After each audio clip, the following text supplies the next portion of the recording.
Buen día, profesora y compañeros. Mi nombre es Araceli Montalvo y en esta oportunidad les voy a hablar sobre el método cualitativo o somatotipo cualitativo.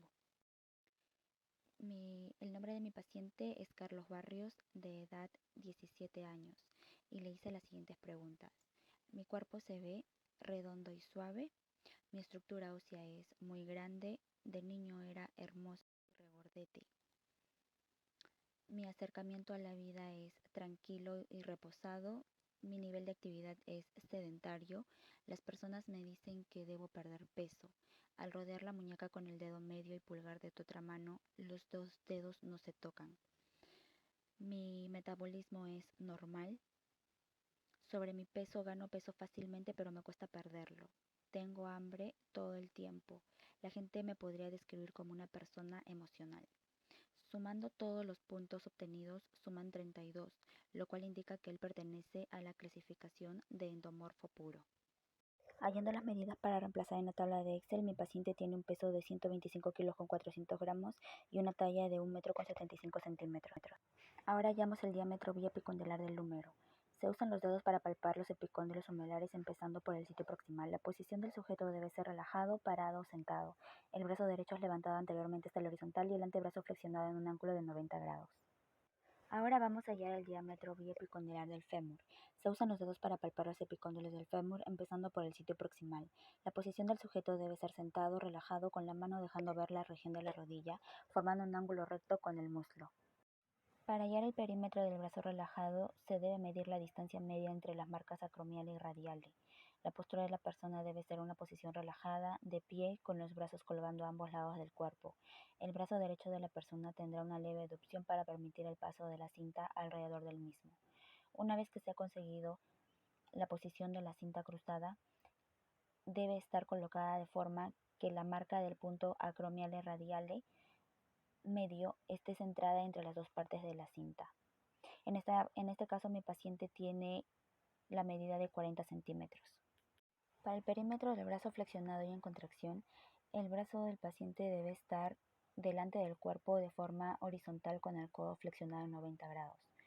Se pasa la cinta alrededor del brazo y se le pide al paciente que haga una contracción parcial del bíceps, con el fin de identificar el punto más alto de este músculo. La posición del paciente debe estar relajada, de pie, con el brazo izquierdo colgando a un lado del cuerpo. Y mi paciente tiene la medida de 41 centímetros. Para el perímetro de cintura, esta medida se toma en el punto más estrecho del abdomen entre el borde costal lateral inferior y la parte superior de la cresta ilíaca. Se coloca frente al paciente y se le pide que haga una leve abducción para que permita el paso de la cinta alrededor de su abdomen. Se coloca la cinta alrededor del abdomen y mi paciente en esta oportunidad tiene la medida de 120 centímetros. Para el perímetro de cadera, esta medida se toma a nivel de la prominencia posterior máxima perpendicular al eje longitudinal del tronco. Se coloca al lado del sujeto y se pasa la cinta alrededor de las caderas. La postura del paciente debe ser una posición relajada, de pie y con los brazos cruzados en el tórax. Los pies deben estar juntos y los músculos del glúteo separados. En esta oportunidad, mi paciente tiene la medida de 120 centímetros. Para el perímetro de la pierna, le pedí a mi paciente que suba una de sus piernas encima de lo que reemplaza a mi cajón antropométrico, lo cual para hallar este perímetro se realiza a nivel del punto del pliegue de la pierna medial y perpendicular al eje longitudinal. La posición del paciente debe ser relajada y con los brazos colgando a ambos lados del cuerpo.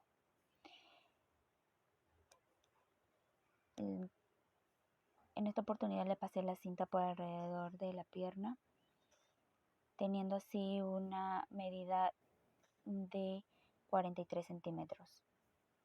Para la medición del pliegue del bíceps, el paciente tiene que estar de pie con el peso distribuido equitativamente en ambos pies.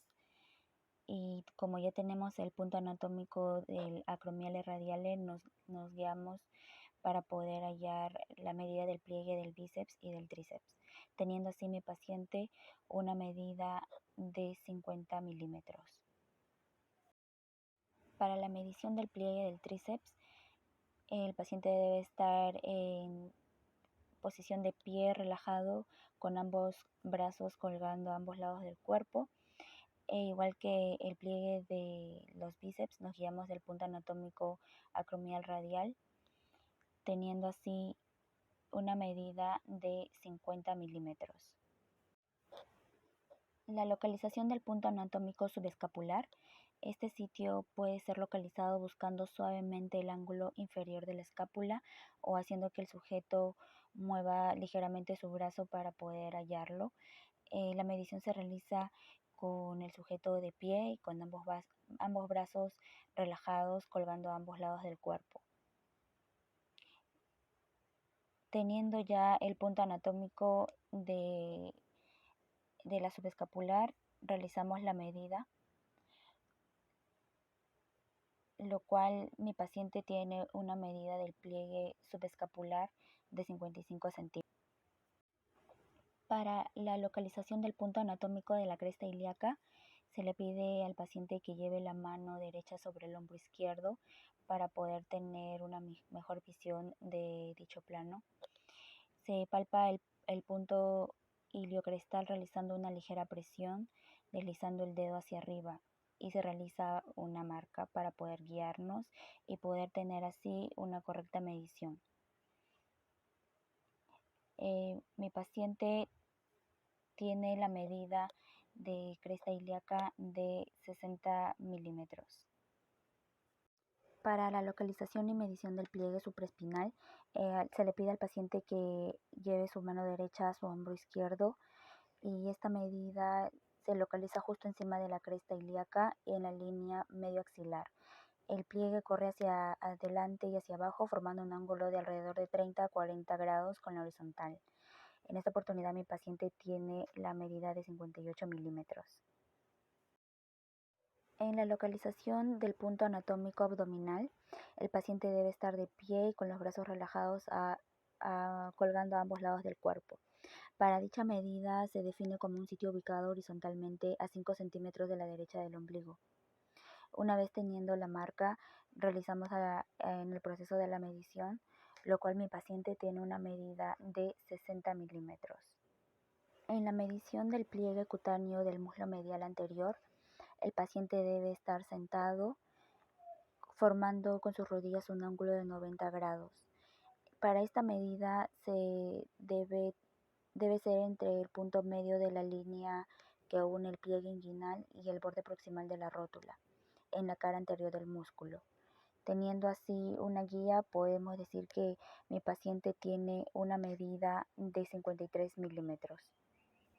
En la medición del pliegue de la pantorrilla medial, se le pide al paciente que coloque su pierna derecha encima del cajón antropométrico y el pliegue se toma en una línea vertical de la marca de la pantorrilla medial.